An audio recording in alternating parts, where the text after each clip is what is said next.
Hey guys, so as promised, I'm gonna start making occasional theory videos for upcoming Tolkien adaptations like Rings of Power and War of the Rohirrim. And with the recent news that Miranda Otto is returning as Éowyn to narrate War of the Rohirrim, I've got some interesting thoughts on how that might play out. And in addition to some story theories, I'm gonna try to put all those thoughts together into a single theory video for next week.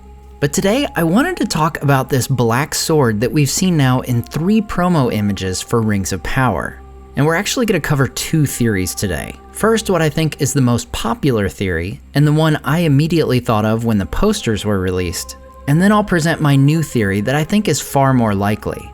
The first theory I saw on this blade, and what personally came to my mind as well, was that this could be the hilt shard of Gurthang, the legendary black blade of Turin Turambar. Gurthang plays a prominent role in Turin's story, which is told in the excellent Tolkien book, The Children of Hurin. Gurthang, previously known as Anglachel, is one of a pair of black swords from the First Age. They're forged by Aedhel the Dark Elf from a meteorite. The blade of Anglachel is described as black, yet also having a glow to it. It was said that it could easily slice through iron, and that it was imbued with the malice of its maker. Not only that, but we also get the sense that this sword is sentient, as it would throughout its existence be described as if it had feelings, emotions, and desires. For instance, Gwyndor the elf says the sword mourned for its former owner Beleg Strongbow, who was tragically killed with it. Turin would wield it in the days after this accident, after it is reforged as Gurthang. While Turin would win great renown in battle with Gurthang, after a lifetime of tragedy and deeds gone awry, Turin asks the sword if it would take his own life. And the sword actually speaks to Turin, saying it would drink his blood gladly so it may forget the blood of Beleg, its master. Turin casts himself on the sword and the blade breaks asunder.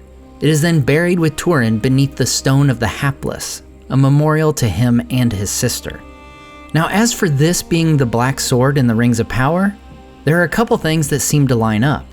Obviously, the blade is black, and it appears to be broken. Another thing I noticed on the poster was it kind of had a perhaps sea-damaged look to it, which could line up with it washing ashore after the lands of Beleriand sink into the sea at the end of the First Age. However, despite the massive destruction of Beleriand, the place where Turin and Gurthang are buried remains. This northern island of Morwen, named after Turin's mother who is also buried there, is among 3 small portions of Beleriand that survived the destruction. This leads me to believe that there wouldn't be any real reason for Gurthang to be missing from Turin's burial site. Now, another reason, and probably the biggest one, that I don't think this blade is Gurthang is a matter of practicality. As cool as it may seem to have a Silmarillion blade in live action, if you were to bring Gurthang into this story, you'd have to explain its significance for it to resonate with fans. Essentially, you'd have to explain a good deal about both Turin and Aedhel in order for the significance of this blade to really land.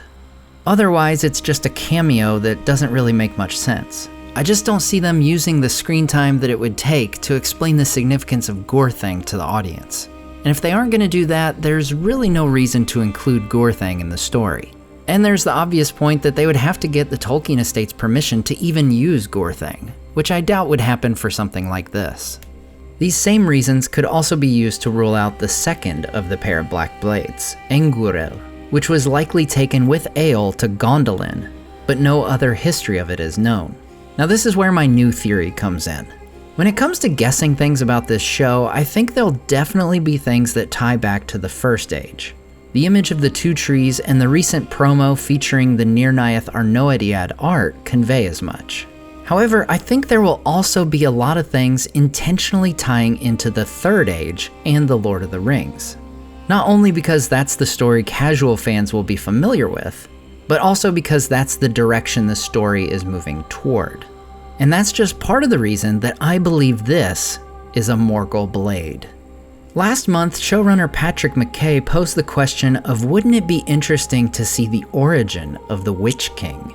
While posed as a question, I think this was pretty solid confirmation that we will at some point see the 9 kings of men be given their rings of power and gradually turn into the Nazgul. As soon as the show was announced to cover the Second Age, I knew this was a possibility, and honestly, I think it might be one of the cooler moments we could see play out. Now, we previously got a glimpse of Frodo as he was being pulled into the unseen world in Fellowship of the Ring. But this could give us a chance to see the same process play out over a longer time, and for the characters in question to fully exist in the Wraith world. And speaking of Frodo's near-Wraith experience, I think that this blade from the show may have a direct connection to the weapon used against Frodo. Now naturally, when hearing the term Morgul blade, most fans will think of Minas Morgul, the home of the Witch King, since as we know from my recent video that Minas Morgul didn't exist at this point in the Second Age, you may wonder if this would rule out the possibility of this being a Morgul knife.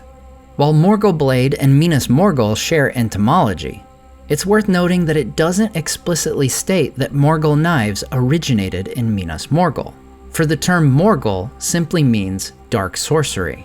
So it's possible that while they share a part of their names, they don't directly correlate to one another. Of course, depending on when they entered history, they could be named for the city, but it's not something that Tolkien spells out. I think this ambiguity could be used by the show to perhaps give us a glimpse at the first ever Morgul blade. Now I'm adding an additional note in here because as I was making this video, the badges for this year's San Diego Comic-Con were revealed, and they feature not only the Rings of Power, but specifically this very sword. And while it's just artwork, I couldn't help but notice that this blade seems to be longer in this art than in the images we've seen. Also, the blade looks like it's disappearing, much in the same manner as the Morgul blade Aragorn finds after Frodo is stabbed. It also wouldn't surprise me if this technology is created by Sauron rather than the Witch King, since we'll likely see this blade before we're introduced to the Witch King, even in his human form. These promo images, after all, are rumored to be in some of the first episodes of Season 1. Knowing it's their rings that turn the 9 men into ring wraiths, and seeing that this blade seems to have some significance to the story, if this is indeed a Morgul blade, I'm wondering if we'll see somebody stabbed with it at some point and taken into the unseen world. I don't know about you, but I'm feeling more and more confident in this theory. Or at least I think it's more likely than the Gurthang one. It seems like this blade is getting an awful lot of attention to just be some random sword. I could be wrong, but I'm hoping this is a way to creatively tie into something we know from Lord of the Rings. So that's my best guess on this blade, and as always, I'd love to hear what you guys think in the comments. Have I convinced you that this is more likely to be a Morgul blade? Or are you on Team Gurthang? Or do you have another theory completely? Maybe you want to get really crazy and combine the two, so the Shard of Gurthang with its sentient power is made into the first ever Morgul knife. That one's pretty out there, but let me know what you think in the comments. As always, a huge thank you to all my Patreon and YouTube supporters who make this channel possible, and if you like the artwork, be sure to check out the artist in the description, and we'll see you next time on Nerd of the Rings.